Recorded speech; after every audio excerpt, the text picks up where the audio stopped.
पंतप्रधान नरेंद्र मोदींनी सोनं खरेदी आणि पेट्रोल डिझेलवरून जनतेला आवाहन केलंय। नागपुरात नागरिकांनी यावर संमिश्र प्रतिक्रिया दिल्यात। मोदींचं म्हणणं योग्य, पण स्वतःच्या आमदारांना पण सूचना द्या, असा सल्ला नागपूरकरांनी मोदींना दिलाय। पाहूया। पेट्रोल आणि पब्लिक ट्रान्सपोर्ट यूज करणं हे ठीक आहे सगळीकडे। आज जपान सारखे देश आहे, चीन सारख्या देशांमध्येही पब्लिक ट्रान्सपोर्टचा वापर हा सगळ्यात जास्त केला जातो प्रायव्हेट व्हेकलपेक्षा। पण हा काय बिडा उचलायचा जनसामान्यांनीच ठरवलेला आहे का? पॉलिटिशियन लोकांनी आपल्या आपल्या ताफ्यातल्या अर्ध्या गाड्या, अर्ध्या नाही तर किमान 25% आणि ज्यांना गरजच नाही ज्या मंत्र्यांना, त्यांनी आपल्या सिक्युरिटीमध्ये जे एवढे सगळे व्हेकल्स लावलेले आहेत, काय ते पहिले कमी करू शकतात का? मला असं वाटतं मोदींनी बोलले ते बरोबर आहे, पण त्याची सुरुवात त्यांनी स्वतःपासूनच केलेली ती योग्य राहील मला असं वाटते। या शहरात आता शक्य आहे का की पेट्रोलच्या गाड्या कमी होईल किंवा पेट्रोल वाचेल? मला तरी नाही वाटत की ते शक्य आहे म्हणून, कारण प्रत्येक व्यक्तीला हे कळते आज जे पेट्रोलचे भाव वाढलेले आहेत किंवा अदर डिझेलचे भाव वाढलेले आहेत, त्यावर तर असं वाटत आहे की कोणीही अननेसेसरी पेट्रोल खर्च करून घराच्या बाहेर निघत नसेल। आणि असं तरी सगळं असतानाही जर मोदी बोलतात आहे की तुम्ही कमी करा, तर ते कुठून कमी करणार आहेत? जीवनावश्यक वस्तू आहेत, ज्या व्हेकल्स आहेत, ज्या गाड्या आहेत, ज्या काही इमर्जन्सी कामानेच लोक बाहेर निघतात, दैनंदिन जीवनातले जे काही काम आहे, नोकऱ्या आहेत, हॉस्पिटल्स आहे, काही इमर्जन्सी त्यासाठी असतात। जवळपास तर आजकाल सगळेच पायी किंवा मग पब्लिक ट्रांसपोर्ट यूज करूनच घेतात। उन्होंने जो भी डिसीजन लिया है वो कुछ ना कुछ सोच समझ कर ही लिया होगा, बट उन्होंने ये जो भी ये रखा है, बट जो भी इंडिया के जो भी नागरिक है उनको से फॉलो करना पड़ेगा। बट अभी लोगों को अगर सपोज कि किसी के घर पे शादी है तो वो लोग तो सोना वगैरह उनको लेना ही पड़ेगा। और जो भी ट्रांसपोर्ट है, अगर हमको कहीं जल्दी पहुंचना है तो सब अपने स्कूटर से या अपनी कार से उनको जाना ही पड़ेगा।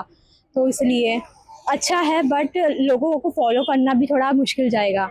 शक्यता फारच कमी आहे। आणि हे एका प्रकारे कोणत्या एखादा माणूस बसून आणि त्याला पटकन सीट असल्यावर तो कसा उभा होतो तशी व्यवस्था झाली आहे।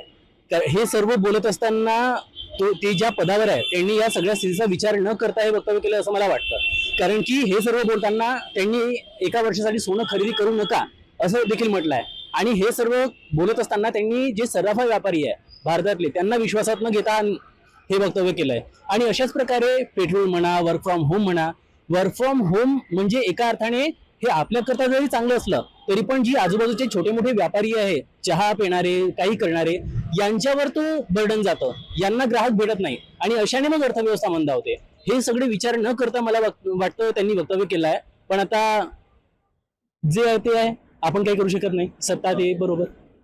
शक्य आहे का पेट्रोल वाचवणं? किंवा तुमच्या अनुषंगाने काय वाटतं की म्हणजे एका गाडीत काही लोकांना जायचं पण वेगवेगळ्या प्रयत्न नक्कीच करू शकतो आपण, पण मला नाही वाटत हे शॉर्ट टर्मचं गोल आहे, याला लॉन्ग टर्म लागेल। लॉन्ग टर्म मध्ये हे आपण अचीव करू शकतो, शॉर्ट टर्म मध्ये पॉसिबल नहीं है। पेट्रोल के बारे में अगर बोलना चाहूँगी तो मुझे ऐसा लगता है हम सेल्स पर्सन लोग हैं सब, और विदाउट मतलब व्हीकल कैसे पॉसिबल है, इतना कौन कैसे पैदल जाएगा? तो मुझे ऐसा लगता है कि इम्पॉसिबल थिंग है ये तो। और रही बात गोल्ड की, तो हाँ ठीक है, उसमें मतलब है कि उसमें रोका जा सकता है कि गोल्ड अभी नहीं लो, बट मुझे ऐसा लगता है पेट्रोल तो आज के डेट में पूरा मतलब नेसेसरी चीज हो गई है, तो ये पॉसिबल नहीं है। पब्लिक ट्रांसपोर्ट का यूज करिए तो आपको लगता है कि हर जगह पब्लिक ट्रांसपोर्ट कहाँ है नागपुर में? अगर मतलब अगर अपन बोलेंगे तो हर जगह पब्लिक ट्रांसपोर्ट नहीं है ना। यहाँ से अगर मान लो सदर ही जाना है तो कौन सा पब्लिक ट्रांसपोर्ट अपन करेंगे, या यहाँ से पारडी जाना है तो कौन सा पब्लिक ट्रांसपोर्ट करेंगे? तो यहाँ से तो पहले बस स्टैंड जाना पड़ेगा या मेट्रो स्टेशन जाना पड़ेगा, उतने देर में तो हमारे कस्टमर गायब हो जाएंगे, तो रात को आके तो बॉस की भी गालियां ही खाना है। तो ये सब इम्पॉसिबल है, मतलब पब्लिक ट्रांसपोर्ट यूज करके खुद का व्हीकल ना यूज करना, ये इम्पॉसिबल थिंग है। दूसरी चीज आप चाहो तो इलेक्ट्रिक व्हीकल में आप कुछ बदलाव ला सकते हो, तो वो पॉसिबल हो सकता है, क्योंकि पेट्रोल का सब्स्टिट्यूट ऑप्शन आपको इलेक्ट्रिक व्हीकल ही है। उसका जो जीएसटी है वो कम करवाओ, उसको सस्ता करने के लिए क्या कर सकते हैं अपन, वो चीज देखना जरूरी है। इलेक्ट्रिक व्हीकल भी तो कितना महंगा है उसमें। अभी तो वही कि ये सारी चीजें मोदी जी ने जो कल बोला वो पॉसिबल है क्या? पॉसिबल तो नहीं है, पर वो चीज़ किया तो पॉसिबल हो भी सकती है। एक बात ये है कि जैसे ही हमारा फील्ड वर्क है तो फील्ड में करेंगे तो बाइक से जाना ही पड़ेगा, कंपलसरी है। हाँ वही है जो कम डिस्टेंस है वहाँ पे हम मैनेज कर सकते हैं कि हम नहीं जा सकते हैं, लेकिन वो बचत करेंगे तो देश के लिए अच्छा हित में रहेगा कार्य। ऐसे इसी तरह पब्लिक ट्रांसपोर्ट का ज़्यादा से ज़्यादा यूज करिए।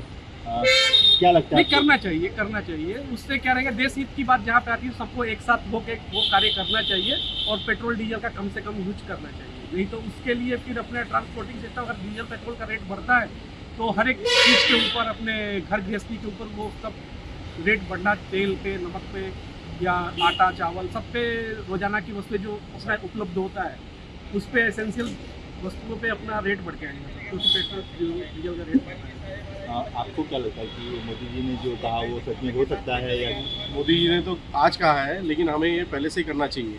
हमारे लिए हमारे इधर मेट्रो बना के दिया है नागपुर में, एक प्लेस से दूसरे प्लेस जाना है तो मेट्रो का यूज़ करिए, ऑटोज़ का यूज़ करिए, इलेक्ट्रिक ऑटोज़ है उसमें एकदम कम बजट में आना जाना हो जाता है, तो वो सबसे सही चीज़ है जो उन्होंने बोला है। और सोने के रेट जो टाइम टू टाइम बढ़ते जा रहे हैं, तो एक मिडिल क्लास इंसान के लिए सोना खरीदना आज के रेट में बहुत मुश्किल हो गया है। अगर हम उसको खरीदी कम करेंगे तो रेट भी ऑटोमेटिकली कुछ 6 महीने में कम होगा ही, तो ये बहुत सही किया है उन्होंने। ठीक है, तुम्हाला काय वाटतं म्हणजे काल मोदीजींनी त्यांच्या भाषेत म्हटलं आहे की पेट्रोल डीजल बहुत अच्छा कहा है उन्होंने। मैं चाहता हूं कि पूरे भारत के वासी उनकी बात माने और खासतौर से विधायक और सांसद जो हैं बीजेपी के, वो भी इस बात को माने। कहीं ऐसा ना हो कि भारत सरकार हमें बताती चली गई और विदेश के जितने भी लोग हैं, जितने भी भारत में बैठे हुए नेता अभिनेता लोग हैं और हमारे सांसद हैं, वो घर में घुस घुस के अपने घर में मंगा रहे हैं, हम ही लोग सुधर रहे हैं। क्योंकि हमने यही देखा है कि हमें तो सिखाया बहुत कुछ जाता है, लेकिन ये अप्लाई विधायक और सांसदों पर नहीं होता है भारत की। तो कोशिश यही करिए मोदी जी कि अपनी बीजेपी के जितने कार्यकर्ता हैं उन पर भी अप्लाई हो, हम सबके साथ में। पता चल रहा है कि हम लोग कर रहे हैं, वहाँ पर ठाकुर साहब बैठ के 10 लाख के बेल्ट पहने हुए, तो ये भी देखना पड़ता है ना। तो बहुत बहुत धन्यवाद है।